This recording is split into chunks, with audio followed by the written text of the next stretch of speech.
দেওবন্দ কোন মাযহাবের নাম নয়, ভালো করে মনে রাখবেন। দেওবন্দ কোন নতুন দিনের নাম নয়, দেওবন্দ কোন নতুন মিশনের নাম নয়।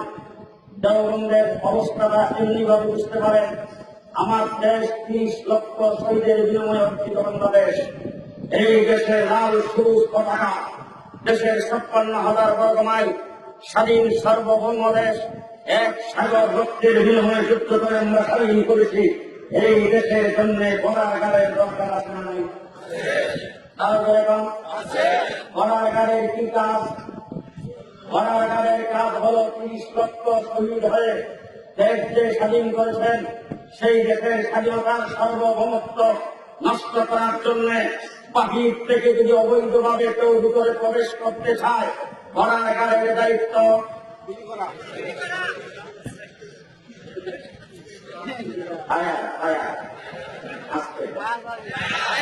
কি করা? বর্ডারের দায়িত্ব হল স্বাধীনতাকে নস্যাৎ করার করতে বাংলাদেশের ভিতর থেকে যদি বর্ডার পাশ হয়ে কেউ যদি অবৈধভাবে যাইতে চায়, বর্ডারের দায়িত্ব আসতে বলেন কেন?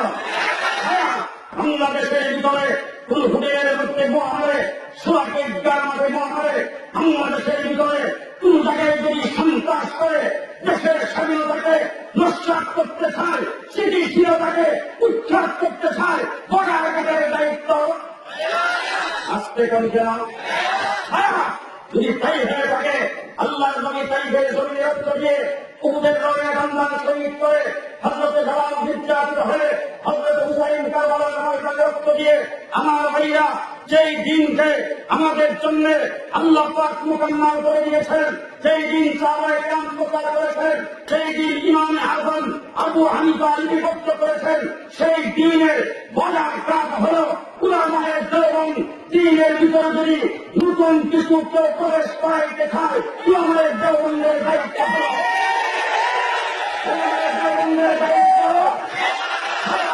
নতুন যদি কেউ কোন কিছু বের করতে চায়, নতুন যদি কেউ কোন কিছু দিনের থেকে বের করতে চায়, উলামায়ে দেওবন্দের দায়িত্ব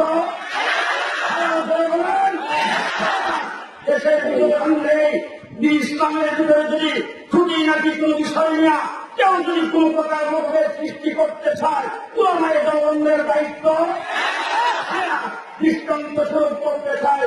আসসালাতু ওয়াসসালামু আলাইকা ইয়া রাসূলুল্লাহ, আসসালাতু ওয়াসসালামু আলাইকা ইয়া হাবিবাল্লাহ, আসসালাতু ওয়াসসালামু আলাইকা ইয়া রাহমাতুল লিল আলামিন। আল্লাহু আকবার, আল্লাহু আকবার।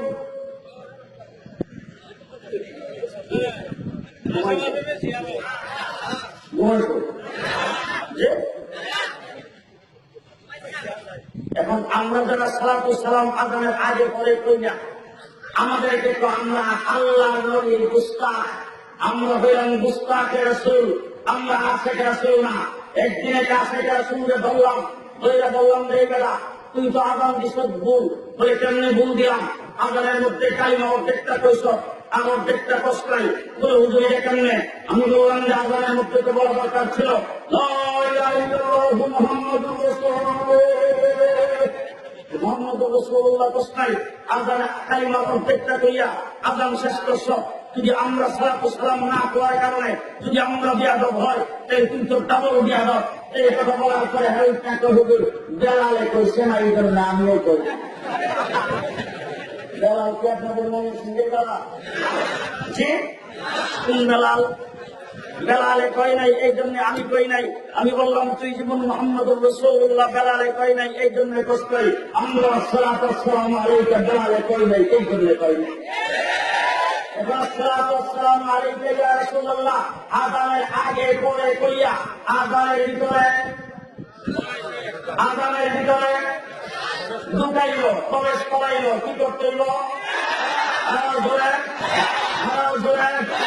সকল ঈদের সারা ঈদে মিলাদুন নবী।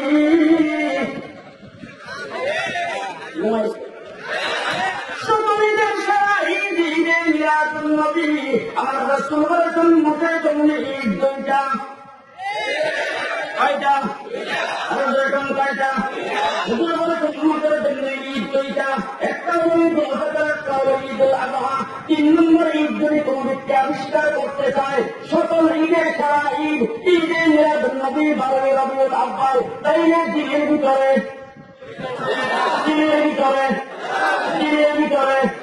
কি করতে হইল? মুসলমান তারাবির নামাজ 6 রাকাত,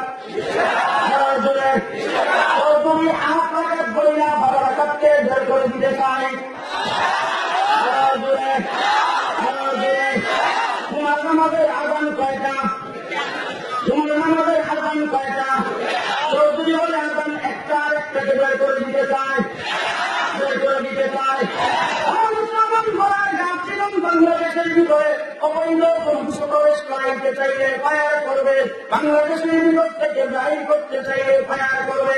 তেমনি করে দিনের ভিতরে কেউ যদি কোনো কিছু প্রবেশ করাইতে চায়, দিন থেকে যদি কেউ বের করতে চায়, উলামায়ে দেওবন্দ উলামায়ে কওমিয়া তাকে ফায়ার করবে।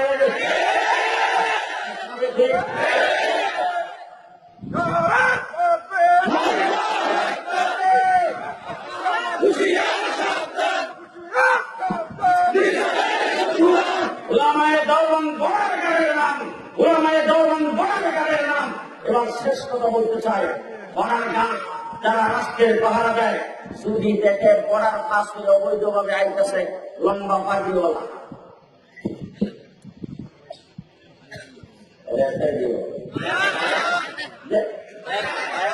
লম্বা পাগড়িওয়ালা দেখলে বর্ডার গানে ছাড় দিব, যদি দেখে তাই করা, যদি দেখে বিচারপতি, যদি দেখে ব্যারিস্টার ছেড়ে দিব, দাড়িওয়ালা দেখলে ছেড়ে দিব, যে প্যান্ট শুট করা দেখলে ছেড়ে দিব। আর দাড়ি পড়া দেখলেও ছাড়বে না, পাগড়িওয়ালা দেখলেও ছাড়বে না। তেমনি করেও আমার যৌবন পাগড়িওয়ালাও যদি আসে বেগম কাটিয়ে হইয়া তাকে ছাড়বে না, জাকির নায়েক যদি আসে তাই হইয়া তাকেও ছাড়বে না। নাস্তিক মুক্তার বড়বাদ যদি আসে শাহবাগের মধ্যে আসতে লাগাইয়া তাকে ছাড়বে না। মুসলমান মিস্টার মোদী যদি আসে তাকে ঢাকাত দিয়া তাকেও ছাড়বে না। পার্টি বাংলা যদি আসে তাকেও ছাড়বে না। মির্জা গোলাম কাদিয়ানীর বংশধর কাদিয়ানী সম্প্রদায়কে যখন মুসলিম ঘোষণা করে পাকিস্তান আদালতে মুফতি মাহমুদ জমিয়তি মৌলভী মুফতি মাহমুদ রহমতুল্লাহ আলাইহি যখন সেখানে বিল উত্থাপন করলেন, মির্জা নাসির মির্জা গোলাম কাদিয়ানীর ছেলে তাকেও এসেম্বলি থেকে দাওয়াত করে আনা হলো সেইখানে কথা বলার জন্য। সে যখন আইসা ঢুকছে তখন মুফতি মাহমুদ রহমতুল্লাহ আলাইহিকে এসেম্বলির সদস্যরা যাইয়া বুঝাইতে তার বলতেছে, 19 সর্বনাশ, এত সুন্দর চেহারা, এই সুন্দর বাড়ি, কি লম্বা জামা, মাথায় এত বড় পাখি, এই মুখটাকে কেমনে কাফের করবে না, কেমনে কাফের করবে। এরপরে যখন এসেম্বলিতে কথা যখন শুরু করেছেন, শুরু করার পরে মুফতি মাহমুদ রহমতুল্লাহ আলাইহি বলছেন, দলিল মা কান মুহাম্মাদুন আবা আহাদিন মিন রিজালিকুম ওয়ালাকিন রাসূলুল্লাহি ওয়া খাতামুন নবিয়্যিন, এই আয়াত করে দলিল দিয়েছেন রাসূল সর্বশেষ নবী। মির্জা নাসির তো একটি আয়াত পড়ছে, ওইরা বলতেছেন ডিকশনারিতে লেখা আছে, লুগাতের মধ্যে লেখা আছে খাতাম অর্থ হইল মোহর। মুফতি মাহমুদ রহমতুল্লাহ আলাইহি স্পিকার বলছে, মুফতি সাহেব জবাব দেন। মুফতি মাহমুদ রহমতুল্লাহ আলাইহি তিনি বললেন, তোর ডিকশনারি ছ একটা প্রশ্ন করতে চাই, কোরআন শরীফ তোর বাপের কাছে না দিয়েছিল, আমার বাপের কাছে না দিয়েছিল। কোরআন শরীফ নাযিল হয়েছে তোর বাপের কাছে, আমার বাপের কাছে। মির্জা নাসির জাকার কোরআন শরীফ আপনার বাপের কাছে নাযিল হয় নাই, আমার বাবার কাছে নাযিল হয় নাই। তোর বাপের কাছে যদি নাযিল না হয়ে থাকে, আমার বাপের কাছে যদি নাযিল না হয়ে থাকে, তাইলে কোরআন শরীফ যার কাছে নাযিল হয়েছেন তিনি যেই অর্থ করছেন সেই অর্থই হবে অর্থ। আমার রাসূল খাতামুন নবিয়্যিনের অর্থ করেছেন, আমার খাতামুন নবিয়্যিন মা নবিয়্যা। কথা বলার পরে স্পিকার সাহেব বলেন, মুফতি সাহেব বলেন, তো যদি কোরআন শরীফে আর কোন জায়গায় কোথাও আল্লাহ নবীদের শেষ নবী কথাটি আছে? মুফতি সাহেব উঠতে কয়, কোরআন শরীফের সর্বপ্রথম সূরা সূরা বাকারার ভিতরে আছে। স্পিকার সাহেব দেখো, বাকারা তো প্রত্যেক দিনই আমি পড়ি, কিন্তু বাকারার ভিতরে অনেক বই দেখলাম না। মুক্তি সদস্য প্রথম রূপুর ভিতরে আছে বলে প্রথম রূপ আমাদের মুখস্থ আছে সেইখানে কোন জায়গায় আছে এটা তো আমি দেখলাম না। তখন মুক্তি সাহেব পড়তে শুরু করেছেন প্রথম থেকে আলিফ লাম মিম যালিকাল কিতাবু লা রাইবা ফীহি হুদাল লিল মুত্তাকিন الذين يؤمنون بالغيب ويقيمون الصلاة ومما رزقناهم ينفقون والذين يؤمنون بما أنزل إليك وما أنزل من بعدك وما أنزل من قبلك وما أنزل من قبلك وما أنزل من بعدك স্পিকার সাহেব ভালো করে শুনে রাখেন আল্লাহ নবীকে আল্লাহ পাক বলেছেন আমি যা আপনার কাছে নাযিল করেছি আপনার কাছে যা নাযিল করেছি আর আপনার আগে যা নাযিল করেছি তার উপর যারা ঈমান আনবে সেই হবে ঈমানদার। সুজি মির্জা গোলাম কাদিয়ানীর মতো আল্লাহ রাসূলের পরে কোন নবী পৃথিবীতে আসতো তাইলে আল্লাহ পাক আয়াতটা এইভাবে বলতেন ওমা উনজিলা ইলাইকা ওমা উনজিলা মিন কাবলিকা ওমা উনজিলা মিন বাদিকা ওমা উনজিলা মিন বাদিকা যেহেতু আল্লাহ পাক বলেন নাই একটাই বোঝা গেল মির্জা গোলাম কাদিয়ানী আমার নবীর পরে নবী হইতে পারে না। ও আমার ভাইয়া লমায়ে দৌলন বনাগার আজকে